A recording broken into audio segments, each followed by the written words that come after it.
আমি যখন ছোট ছিলাম একটা ওয়াজে বলতে শুনেছি যে আল্লাহ তাআলা যখন মানুষ সৃষ্টি করবেন তখন আল্লাহ তাআলা সমস্ত ফেরেশতাদেরকে বলেছেন আমি মানুষ সৃষ্টি করব। তখন ফেরেশতারা বলল, কেন মানুষ সৃষ্টি করবেন? আমরা তো আছি, আপনার ইবাদত করি, নামাজ পড়ি, আপনার প্রশংসা করি, আর মানুষরা আপনাকে মানবে না, ইবাদত করবে না, হানাহানি মারামারি সব কিছু করবে। এসব কথা সত্যতা কি কোরআন বা হাদিসে আছে, নাকি এগুলো মন গড়া কথা? ধন্যবাদ ভাইকে। আপনি প্রশ্ন করেছেন, আল্লাহ সুবহানাহু ওয়া তাআলা যখন মানুষ সৃষ্টি করার ইচ্ছা পোষণ করেছেন তখন ফেরেশতাদেরকে আল্লাহ রাব্বুল আলামিন একত্রিত করেছেন এবং জিজ্ঞেস করেছেন, তারপরে কিছু কথা নিজের মন গড়া যুক্ত করে দিয়েছেন।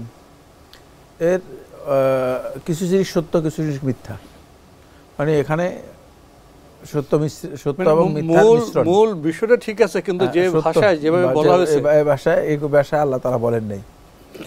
এখানে আমরা আল্লাহর কথায় সরাসরি চলে যাই, তাহলে আমরা বুঝতে সহজ হবে।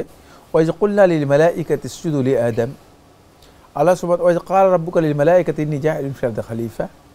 আর যখন আল্লাহ রাব্বুল আলামিন আপনার রব বলেন ইন্নী জাইলুন ফিল আরদি খলিফা, আমি পৃথিবীতে একজন খলিফা, মানে প্রতিনিধি পৃথিবীতে আমি প্রেরণ করতে চাই, সৃষ্টি করতে চাই।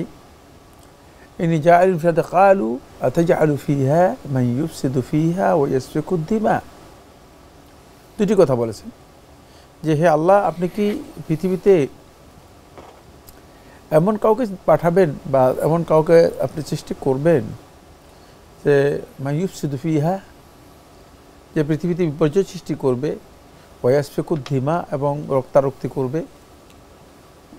কারণ এর আগে জিন জাতির মধ্যে এ ধরনের কিছু পরিলক্ষিত হয়েছিল, এই জন্য তারা তাদের অভিজ্ঞতা বা যেটা দেখেছে সেটা তারা বলেছে।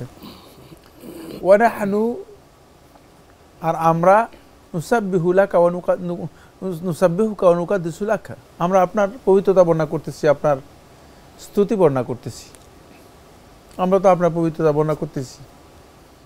তারা ফেরেশতারা তাদের বক্তব্য দিয়েছেন, তাদের কাছে যে নলেজ আছে সেই নলেজ অনুযায়ী।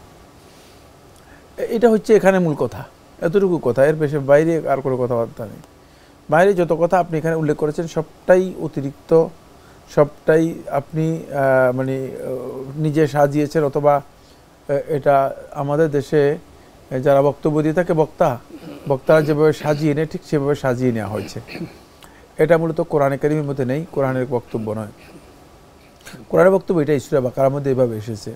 কিন্তু আল্লাহ তাআলা খুবই সুস্পষ্ট উত্তর দিয়েছেন। ক্বালা, আল্লাহ তাআলা বললেন ইন্নী আ'লামু মা লা তা'লামুন, ইন্নী আ'লামু মা লা তা'লামুন, আমি যা জানি তোমরা তা জানো না। সুতরাং তোমাদের যে নলেজ সেই নলেজ ঠিক আছে, কিন্তু আমি এর মধ্যে আরও অন্য কিছু জানি। এটা আল্লাহ রাব্বুল আলামিন তার হিকমতের দিকে ইঙ্গিত করেছেন। এটাই হচ্ছে মূলত মূল কথা। এটা কোরআনের মধ্যেই রয়েছে, এই বক্তব্যটুকু কোরআনের মধ্যে রয়েছে।